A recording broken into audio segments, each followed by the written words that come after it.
نبی صلی اللہ علیہ وسلم نے فرمایا، ابو داؤد کی حدیث ہے، ان احق ما اکرم بہ الرجل ابنتہ او اختہ، فرمایا سب سے زیادہ لائق احترام وہ شخص ہے جس کی بیٹی یا بہن تمہارے نکاح میں ہے۔ حضرت ابو سفیان کی بیٹی نبی صلی اللہ علیہ وسلم کے نکاح میں تھی۔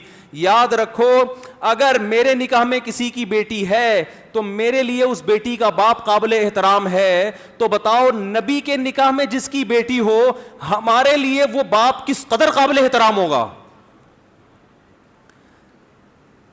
اور محمد صلی اللہ علیہ وسلم اس رشتے کا پاس رکھ رہے ہیں، جو آپ نے حدیث ارشاد فرمائی اس پر عمل کر رہے ہیں، اور ابو سفیان رضی اللہ عنہ کو عزت دے رہے ہیں، مقام دے رہے ہیں۔ مکہ جب فتح ہوا تو آپ اعلان کر رہے ہیں، جس نے ابو سفیان کے گھر میں پناہ لے لی، ابو سفیان کے گھر میں چلا گیا، وہ میری طرف سے کیا ہے؟ امن میں ہے، وہ اسے کوئی کچھ نہیں کہہ سکتا۔ آپ دیکھ رہے ہو اسلام لانے سے پہلے کے حالات۔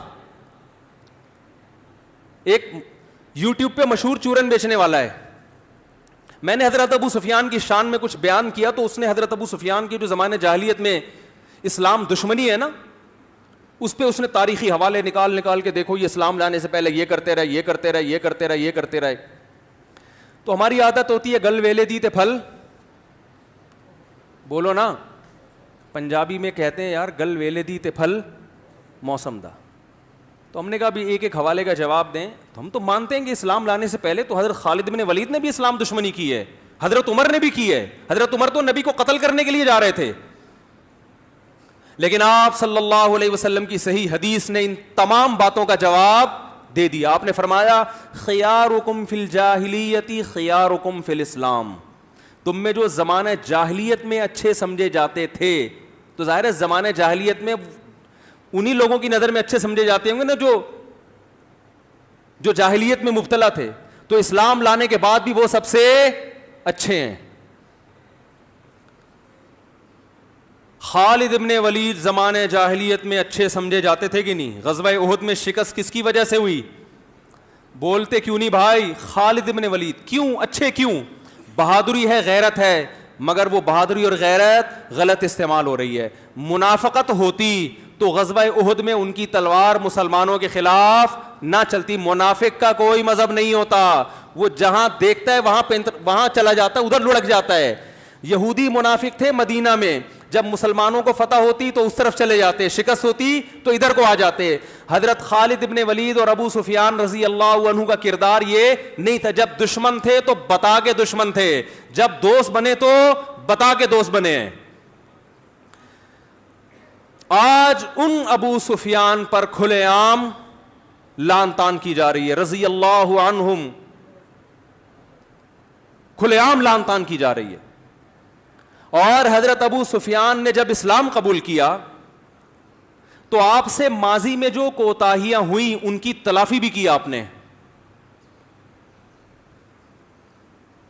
حضرت ابو سفیان رضی اللہ تعالی عنہ حضرت عمر کے دروازے پہ کھڑے ہیں، قاصد آیا، اس نے حضرت بلال کو اندر آنے کی پہلے اجازت دے دی۔ حضرت ابو سفیان کو ایک محسوس ہوا کہ میں سردار ہوں عرب کا، ایک غلام کو پہلے اجازت دی جا رہی ہے۔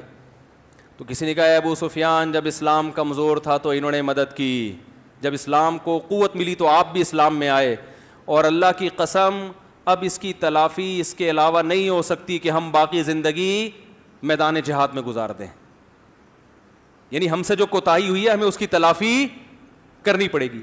حضرت ابو سفیان رضی اللہ تعالیٰ عنہ اس کے بعد شام چلے گئے اور شام کی سرحدوں میں جہاد میں جنگوں میں مصروف رہے ہیں، صرف اس نقصان کی تلافی کے لیے کہ میں دیر سے مسلمان کیوں ہوا۔ تو حضرت ابو سفیان کا نبی سے رشتہ کیا ہے؟ ممکن ہے لوگ حوالے دے دیں کہ وہ فلاں نے بھی تو فلاں کی بیٹی سے شادی کی تھی، فلاں نے بھی تو فلاں کی بیٹی سے شادی کی تھی، تو غیر مسلم کے حوالے مسلمان پہ چسپاں نہیں کیے جا سکتے۔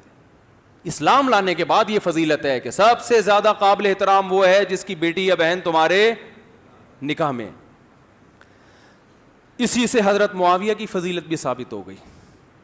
نبی نے بیٹی اور بہن دونوں کا ذکر کیا. حضرت معاویہ کی بہن کس کے نکاح میں ہے؟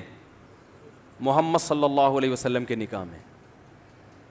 آج عزت دار داماد جب سسر گھر میں آتا ہے تو اس کی عزت کرتا ہے کہ نہیں کرتا؟ یا سسر صاحب کو ان کا ماضی بیان کرنا شروع کر دے کہ آج تو ماشاء اللہ آپ کی بڑی اچھی داڑھی ہے. یا جو آپ کے برادر بیوی کے بھائی کو کیا بولتے ہیں، برادر نسبتی، وہ آپ کے گھر آئے اور آپ ان کو بتائیں اب تو چلے لگا کے آ گئے، 4 مہینے لگا لیے، ہمیں پتہ ہے یار تم بنٹے کھیلا کرتے تھے، لٹو کھیلا کرتے تھے، گھنٹیاں بجا کے، اس طرح کی چیزیں. وہ کہے گا یار ہم نے آپ کو عزت دی، اپنی بیٹی کا نکاح، اپنی بہن کا نکاح آپ سے کیا. تو لگتا ہے کہ آپ کوئی خاندانی آدمی، سسرال کے میں تو بڑی عزت دی جاتی ہے نا ایک دوسرے کو، رشتے ٹوٹ جاتے ہیں بھائی عزت نہ دینے پر. تو آپ بتاؤ رسول اللہ صلی اللہ علیہ وسلم کے نکاح میں، آپ صلی اللہ علیہ وسلم کے نکاح میں کوئی خاتون ہو تو ان کے باپ اور ان کے بھائی کو عزت دینا کیا یہ صرف نبی کی ذمہ داری ہے؟ بولو نا بھائی. تو ہماری ذمہ داری ہے، کیونکہ نبی ہمارے روحانی باپ ہیں اور آپ کی زوجہ ہماری روحانی ماں ہیں.